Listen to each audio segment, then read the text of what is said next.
Welcome to the Friday Spotlight Energy Report for December 10th, 2010. Hosted by Jed Knudsen, Shona Kay, and Julia Batchison. Here is Shona Kay with this week's major headlines. Thanks, Jed. This week at the UN climate discussions in Cancun, more countries are expected to commit to specific actions to reduce their carbon emissions during the next 10 years. So far, the non-binding Copenhagen Accord is the only emissions reduction document to have been endorsed by multiple countries. Goals in Cancun include establishment of a fund to assist poor countries with reducing greenhouse gas emissions, streamlining the process for developing countries to get patented green technology from developed nations, and solidifying components of a system to compensate developing countries for forest protection. As the talks have progressed, delegates have noticed that there is less tension between the United States and China than expected. Overall, the atmosphere is being characterized as relatively mild. Though no binding pact is expected, negotiators are seeking agreements on secondary ways of dealing with global warming. For their part, both the US and China are participants in the non-binding Copenhagen Accord, which establishes voluntary emission targets. Some parties want to formalize these targets. Developing countries want to extend Kyoto beyond 2012, while countries like Russia and Japan resist. All of this has resulted in an impasse. To date, the US has refused to join the countries committing to mandatory emissions reductions under the Kyoto Protocol, citing that doing so would affect its economy. US officials also feel that India, China, and other emerging economies should be included in the agreement.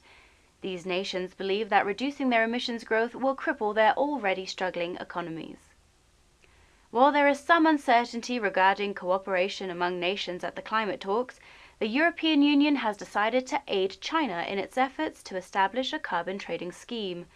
The EU will help China set up a system to trade emissions with 8 cities. European Climate Unit leader Jos Delbecq commented that the discussions are going much better than anticipated. Over the next decade, Saudi Arabia intends to develop nuclear energy projects. This will provide US companies with plenty of opportunities. Increasing demand for power necessitates that the largest oil exporter in the world consider all energy sources. By 2030, Saudi Arabia will need base load power totaling 40 gigawatts, which could be generated by nuclear plants. United States Undersecretary of Commerce Francisco Sanchez stated, "They seem to be very committed to having civil nuclear as part of what generates energy for them, and to do it relatively quickly, like within the next 10 years. Now over to Jed for our top energy news stories in the United States. Thanks, Shona. The Obama administration has reversed its stand on offshore drilling in the United States. Drilling has once again been banned in the eastern part of the Gulf of Mexico, as well as the Atlantic and Pacific Oceans.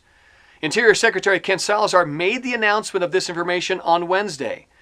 Mr. Salazar informed reporters that we are adjusting our strategy in areas where there are no active leases. He noted that the Obama administration made the decision to not expand to new areas at this time, but instead focus and expand our critical resources in areas that are currently active in terms of gas and oil drilling.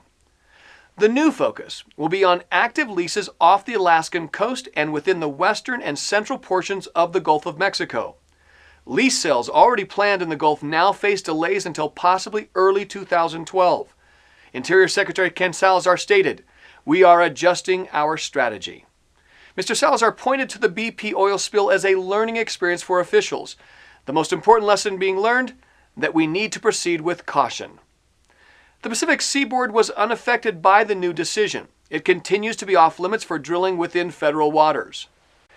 In addition to reinstituting the drilling ban, the U.S. President believes that further action may need to be taken to remove conflicts among oil drilling regulators. The Minerals Management Service has already been reorganized by Interior Secretary Ken Salazar. It was replaced with separate offices overseeing fee collection, drilling safety, and leases. William K. Riley, co-chair of the National Commission on the BP Deepwater Horizon oil spill, said, "We will consider today whether to recommend that he go further and construct an impenetrable wall with environment and safety regulators insulated from those who auction leases." The New York State Assembly recently passed a bill placing a moratorium on hydraulic fracturing, a controversial natural gas drilling method. Hydraulic fracturing, or fracking, involves accessing natural gas by pumping water, sand, and chemicals at high pressure into shale formations, cracking thousands of feet under the surface of the earth, which releases natural gas.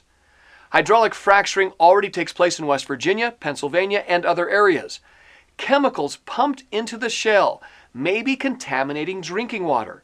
By 2020, shale gas will comprise over 20% of the total gas supply to the country, estimates the Department of Energy. Large environmental groups support increased development because natural gas has 50% fewer carbon emissions than coal. Drilling companies claim that fracking is proven and safe. It has been used more frequently during the past few years due to increased profit margins and technological advances.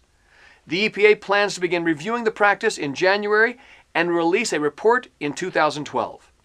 Now over to Julia with more energy news from around the world. Thanks, Jed. On Sunday, the head of Iran's Atomic Energy Organization reported that Iran's nuclear fuel program is now self-sufficient. The country produces everything needed for the nuclear fuel cycle. Ali Akbar Salehi informed Press TV that Iran is now producing yellow cake, an intermediate stage of processing uranium. This announcement was made only one day prior to the beginning of talks between Iran and major world powers to discuss this very program. Participating in the discussions with Iran were the US, Britain, Germany, France, Russia, and China. Liam Fox, the British Defense Secretary, stated, "We want a negotiated solution, not a military one, but Iran needs to work with us to achieve that outcome." He added, "We will not look away or back down." The talks concluded on Tuesday, and as many expected, very little was accomplished. However, another meeting has been scheduled for January in Istanbul. Press conferences that were held after the talks offered nothing but confusion as to what was actually discussed during these meetings. Catherine Ashton, Foreign Policy Chief of the European Union, spoke briefly, characterizing the talks as detailed substantive. She stated that the January meeting will deal with practical ideas and ways of cooperating toward a resolution of our core concerns about the nuclear issue. Iranian envoy Saeed Jalili spoke for 80 minutes. He began by explaining why Iran's capabilities are essential for world prosperity. He stated it is in the best economic, political, regional, and international shape. Mr. Jalili referred to Ms. Ashton's comments as disrespectful. South Korea will lean heavily towards electric cars to help reduce its greenhouse gas emissions. The country plans to produce 1.2 million fuel cell, plug-in, hybrid, and electric vehicles by the year 2015. The country expects to export about 900,000 of the manufactured vehicles. South Korea expects that by that time, electric vehicles will have captured over 20% of the domestic market share. Now it is time for the energy tip of the week. The holiday season is in full swing, and for many individuals this means a lot more time in the kitchen, cooking up meals for friends and family. Having higher utility bills is often unavoidable, but the increase can be minimized. Modern appliances are more energy efficient than ever. In fact, it is estimated that they use about 50% less energy than older models. However, they need to be used properly in order to maximize the benefits that they offer in saving money. Cooking is often a major culprit of excess utility bills this time of year. Microwave ovens cost significantly less to operate than electric or gas ovens. Homeowners can save money every time they use it instead of the oven. We recommend cooking things like yams and other vegetables in this manner to lessen the usage of the oven. You can also use crock pots to slow cook meals, and it will only cost a fraction of what the oven will to run. Stovetop cooking can also be very wasteful. The secret to making this more effective is merely in using the proper pan size. Match up your cooking pots and pans to the size of the burner that is being used. If a smaller pan is used on a larger burner, most of the heat is escaping and you are paying for heat that is not being used. If you are using an electric oven, you can save money not only during the holidays, but also year-round by turning the heat off a few minutes before the actual cooking time is completed. Both the stovetop and oven elements remain hot for some time after they are turned off. Make use of that lag and allow your food to finish cooking while the oven or burner is actually turned off.